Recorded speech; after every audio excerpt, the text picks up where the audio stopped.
Well, our business is now 100 years old, and we were thinking about what can we do to honor, the past, bring it all together.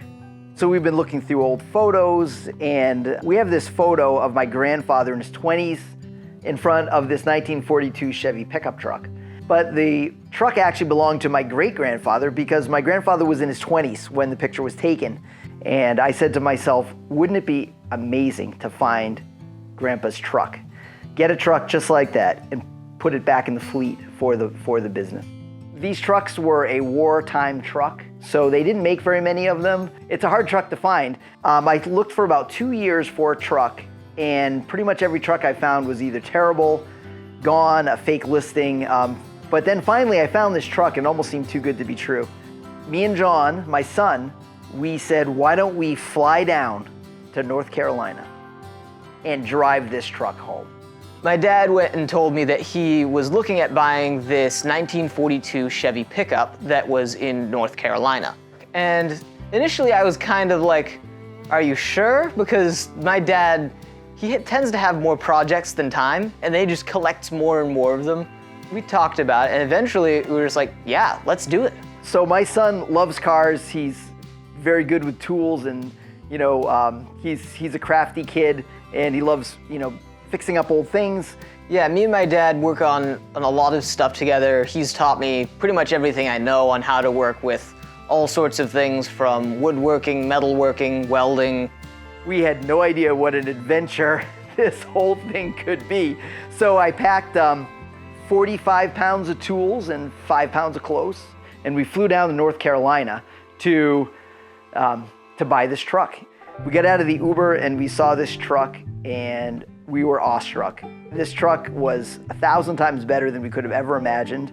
And I go, this truck is perfect. It was just immaculate the way everything was done. All the little minor modifications that you don't really see, but make things so much nicer. It was just absolutely beautiful. There was this old couple who greeted us and fed us donuts. They were like, don't you think you should trailer it? We're like, we're gonna be careful. We're gonna stick to the back roads. We're gonna treat this old girl really, really well, because obviously they had restored it. We basically hit the road, and we made it about maybe 100 miles. Seemed like it was getting slower and slower, and I'm thinking, maybe these brakes are dragging. I think we have a problem. By the time we stopped, the truck would barely roll, and we're like, oh gosh. Now it starts. We realized the brakes are hot. They were so hot that the brake lights stayed on, even though the pedal was not being depressed. So we knew we had a problem. So I bled the fluid off and the brakes released. I go, okay, well, we have a fix for this. I don't know why it's happening. So we got back on the road and we kept on going. And that's when the fun really started. John started driving the truck, and it's a standard, and it has a really low granny gear, so it's a little tricky. This car, when I first drove it, it was like this. I was like, just driving this thing at 30 miles an hour, because you don't really know, am I turning, am I not turning?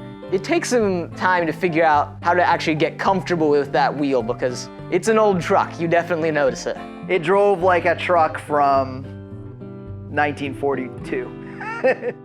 And we would go up this hill, and I heard this tunk, tunk, tunk, tunk, tunk. And it sounded like a bucket had wrapped itself around the bottom of the car and it was smashing something up and down. And we go, this doesn't sound good. And at first we're like, maybe it's something with the exhaust, like maybe the manifold's kind of loose, something like that. So we went and tightened some bolts, we're still having issues. And I kind of put my hand over him, and Dad, he revved it up a little bit, and I could feel air going up out of the carburetor, which for older cars, carburetors, they're meant to suck the air in, not out. That's a really bad thing if air is coming out of the carburetor. And lo and behold, we had bent push rods, and we had a bunch of broken bits kind of laying on top of the engine, shards of metal. We're like, this is bad. This is really bad. So then we go, now what do we do? So complicating this whole story, and the reason why we need to get this truck fixed and we need to get out of Dodge is because Hurricane Ian is hitting this very spot in Danville, Virginia at 6 a.m. And we need to get out of here. And lo and behold, this guy named William Barksdale, he pulls up and he goes, can I help you boys? we're like, we would love to have you help us, but we don't really know what we're gonna do right now. And William says, well, why don't I take you to my brother-in-law's house, Ronald? He's a mechanic.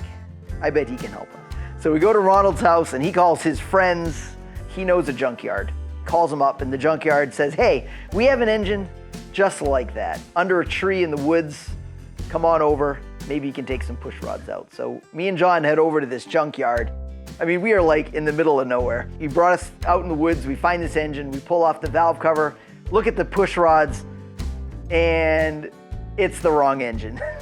So there goes that, and he goes, well, Big John down the road, he's gotta have them. He has all kinds of stuff. So we go down, about a mile away, we see Big John. He goes, go down in the woods, there's a bunch of vans back there, maybe there's some back there. It was pretty awesome just like poking through junkyards and really just kind of like trying to figure out all these problems. That was actually like really fun because it was an adventure. We're literally climbing through bushes. We go through this place, can't find it. He doesn't have it. And then he goes, I know who we're gonna talk to. We gotta go see Clinton. And we pull up at this house. He has this rat rod, this most beautiful folk art you've ever seen. There's a washboard on the side. There's a house glass doorknob. There's bottle openers attached to it. And hand-painted rust patina. I looked at that truck and I said to John, we are in the right place. He says, I bet Chandler might have something like that. So we head over to Chandler's place, and it's an old service station that looks like hasn't serviced a car in a very long time. And he goes, open the hood of this Caprice Classic, and there's a 235 engine, straight six. We pulled off those push rods and they were rusty. This engine hadn't been run probably in a long time. I mean, this engine was really in rough shape, but it had the parts we needed. And we have these push rods covered in sludge and rust. We all drove back to the truck, and me and John got those push rods cleaned up and installed them in that engine. Got the valves adjusted. She started right up, just like that.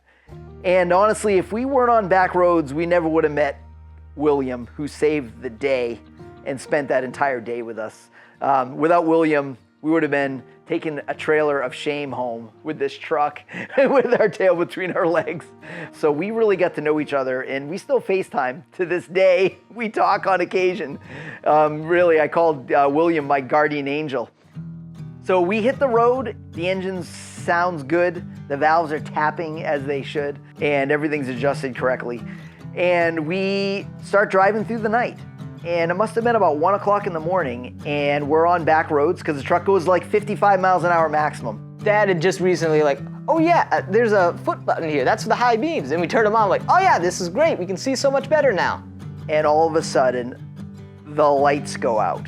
And when I say all the lights, I mean all the lights. It's like the headlights went out, but not only those. Like this car doesn't have any dash gauges. There's no dome light. And we're in the middle of nowhere. You can't see your hand in front of your face. So I went and pulled my phone out, turned on the flashlight and stuck it to the windshield, just like to see like 2 feet in front of the car.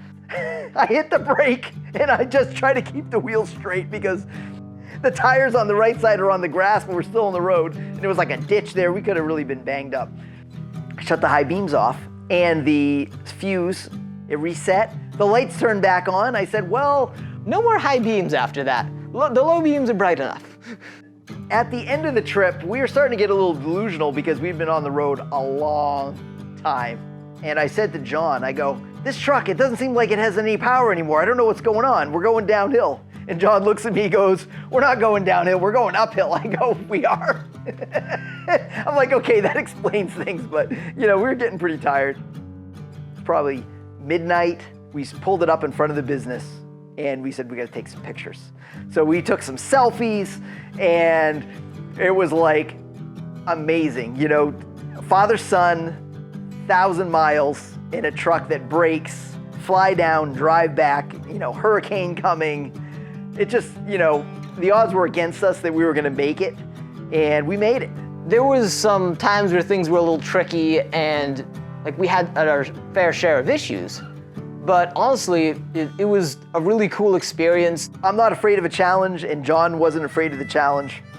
And John said to me, he goes, This was the best vacation I've ever had.